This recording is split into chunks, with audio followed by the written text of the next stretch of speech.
High বন্ধুরা, good morning. সবাই কেমন আছো? আশা করছি ভালোই আছো। আমারটা নতুন ব্লগে তোমাদের সবাইকে স্বাগত। তো তোমরা যে যেখান থেকে আমার ভিডিওটা দেখছো, বড়দেরকে আমার তরফ থেকে প্রণাম আর ছোটদেরকে অসংখ্য অসংখ্য ভালোবাসা দিয়ে শুরু করছি আমার নতুন একটা ব্লগ। তো আজকে দেখো আমি এই যে সকালবেলা রান্না করতে সকালটাই খারাপ যাচ্ছে আজকে, কি বলবো। সকালে উঠলাম, উঠে হলো গ্যাস ফুরিয়ে গেল। রান্না করে তো হাফ হাফ ভাত হয়েছে, তখন গ্যাস ফুরিয়ে গেছে। তারপরে চলে এলাম কাঠে। তো কাঠে আসার পরে কাঠ ছিল অল্প করা, সেটাও ফুরিয়ে গেল। তো কোনো মতে একটা তরকারি আর ভাতটাই হয়েছে, আর কিছুই হয়নি। এই যে তরকারি করেছি, তো নিরামিষ তরকারি, ওল দিয়ে, ডাঁটা দিয়ে, আলু দিয়ে, এই কলা দিয়ে, এইসব দিয়ে একটা সবজি করেছি। আর এদিকে এরকম ভাত করেছি। আর ছেলের জন্য করেছি একটু মালপোয়া, কারণ ও স্কুলে গেছে, টিফিনে নিয়ে গেছে। তো এবার এইগুলো রান্নাবান্না তো কমপ্লিট হয়ে গেল। এবার আমি সবাইকে খেতে টেতে দিতে হবে, তার আগে একটু কাজ আছে। তো সেই কাজগুলো করে নিই, তারপরে আবার তোমাদের সাথে দেখা হচ্ছে।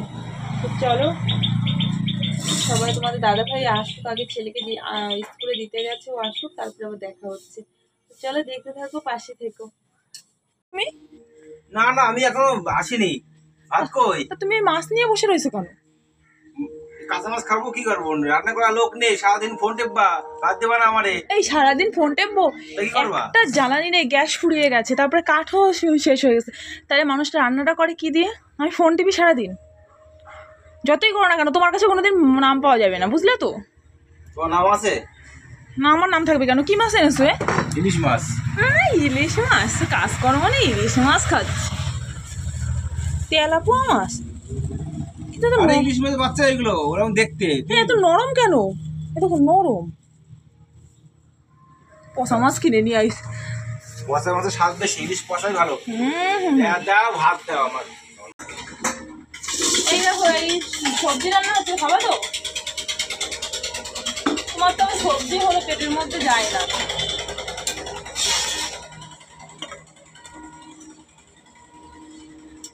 পেঁপে, ওই পেঁপে ছিল, পেঁপে দিয়ে আর ওই ওল টোল দিয়ে। এই কোনো ভাত?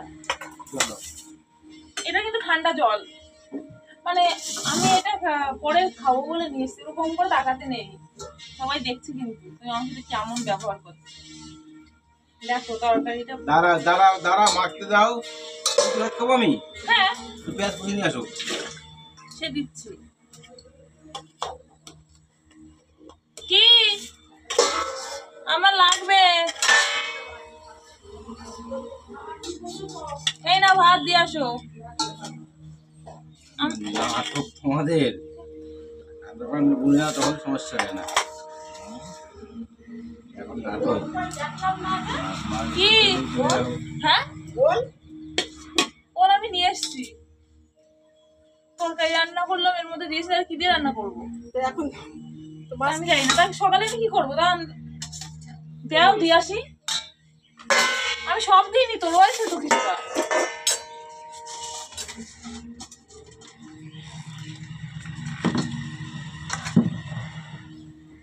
তো বাবার আমি দিয়ে আসবো। এই মাছটা আমি এখানে ধুয়েছি, কিন্তু আমি তাহলে ভাতটা দিয়ে আসি আগে। কি দেখছো ওরম করে? তো বন্ধুরা, তোমার দাদা ভাইয়ের খাওয়া দাওয়া, আমাদের সবার খাওয়া দাওয়া হয়ে গেছে। এবার এই যে কিছু জামা কাপড় রয়েছে, সেগুলো আমি এখন কেচে কুচে নিই। তারপরে কখন কাঠ নিয়ে আসবে, মাঠে গেছে, গ্যাস আনা হবে না, কারণ একটু কাজকর্মের পরিস্থিতি খারাপ, তো এখন গ্যাস আনতে পারবে না, কাঠে রান্না করতে হবে। তো একটু কাঠ আনতে মাঠে গেছে, তো কখন আসবে জানি না। তো আসুক, তারপরে তো রান্না বান্না হবে, খাওয়া দাওয়া আজকে হবে। আর সত্যি বলছে, আর ভালো লাগে না এই জীবন। এক সেই নুন আনতে পান্তা ফুরিয়ে যায়, বুঝতে পারছো? এরকমই পরিস্থিতি, মানে সকাল থেকে একটা না একটা, মানে এত ইয়েতে। তারপরে গেছে, স্কুলে গেছিলাম, সেখানে গাড়ির টায়ার পাংচার হয়ে গেছে। তারপর সেটা আবার ঠিক করলো, 300 টাকা লেগেছে সেটা ঠিক করতে নাকি। ওই টায়ার না টিউব পাল্টাতে জানি না, তাই বললো। তো এই তো বলো, একটা পাটা লেগে থাকলে কি করে পারে মানুষ। তো যাই হোক, চলো, ভালো থেকো, সুস্থ থেকো, টাটা। আর ভিডিওটা যদি ভালো লাগে একটু লাইক কমেন্ট আর চ্যানেলটিকে সাবস্ক্রাইব করে দিও। দেখা হচ্ছে নেক্সট ব্লগে। টাটা।